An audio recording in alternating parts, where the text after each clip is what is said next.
Hi நண்பா, இந்த ஒரு வீடியோவில் தி கோட் திரைப்படம் 25வது நாளில் தமிழகத்தில் ஒரு தரமான வசூல் வந்து பார்த்தீங்கன்னா பண்ணியிருக்குது. அதாவது சாட்டர்டே சண்டே அப்படின்றதுனால வசூலில் ஒரு பயங்கரமான வசூல் வந்து பார்த்தீங்கன்னா பண்ணியிருக்குது. ஸோ இந்த ஒரு வசூலை யாருமே வந்து பார்த்தீங்கன்னா எக்ஸ்பெக்ட் வந்து பண்ணியிருக்க மாட்டாங்க.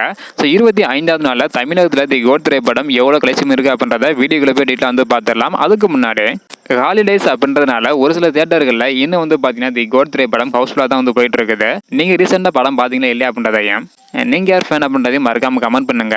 அப்படியே இன்னும் நம்ம சேனலை சப்ஸ்கிரைப் பண்ணாமல் இருந்தீங்கன்னா மறக்காமல் பண்ணிக்கோங்க. ஓகே அன்பா, வாங்க இன்னைக்கான வீடியோக்குள்ளே போகலாம்.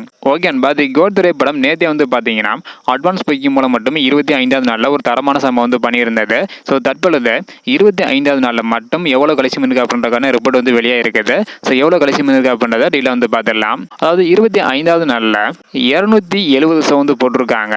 50,000 டிக்கெட் வந்து வெட்மையாக இருக்குது. இதன் மூலம் 1 கோடி வரை வந்து பார்த்தீங்கன்னா தி கோட் திரைப்படம் 25வது நாளில் மட்டும் வந்து கலெக்ஷன் இருக்குது. ஸோ இதுக்கு முன்னாடி சனிக்கிழமை வந்து பார்த்தீங்கன்னா 65 லட்சம் வரையும் தான் கலெக்ஷன் பண்ணி இருந்தது. ஆனால் தற்பொழுது ஞாயிற்றுக்கிழமை நிறைய பேருக்கு ஹாலிடேஸ் அப்படின்றதுனால பயங்கரமாக வசூல் வந்து அதிகரிச்சிருக்குது. இதன் பிறகு ஒர்க்கிங் டேஸ் வேறு வருது. ஸோ அதனால வசூல் குறையும் என எதிர்பார்க்கப்படுகிறது. இருந்தாலும் வெயிட் பண்ணி பார்க்கலாம்டா ஒர்க்கிங் டேஸில் எவ்வளோ கலெக்ஷன் பண்ணுது அப்படின்றத. ஸோ ஓகேன்பா, நீங்கள் சொல்லுங்கள், 25வது நாளில் மட்டும் தி கோட் திரைப்படம் தமிழகத்தில் 1 கோடி வரை கலெக்ஷன் பண்ணி இருக்குது. திடீர்னு வசூலும் அதிகரிச்சிருக்குது. நிறைய தியேட்டர்களில் ஹவுஸ்ஃபுல்லாக வந்து போயிட்டு இருக்குது. இதை பற்றி உங்களோட கருத்து என்ன? இந்த மாதிரி தி கோட் திரைப்படம் அடுத்தடுத்து எவ்வளோ கலெக்ஷன் பண்ணுது அப்படின்றத தெரிஞ்சுக்கணும்னு நினச்சிங்கன்னா மறக்காம நம்ம சேனல் சப்ஸ்கிரைப் பண்ணிக்கங்க. இந்த வீடியோ பார்த்தீங்கன்னா மறக்காம எல்லாருக்குமே ஷேர் பண்ணுங்கள். ஓகே அன்பா, தேங்க்யூ.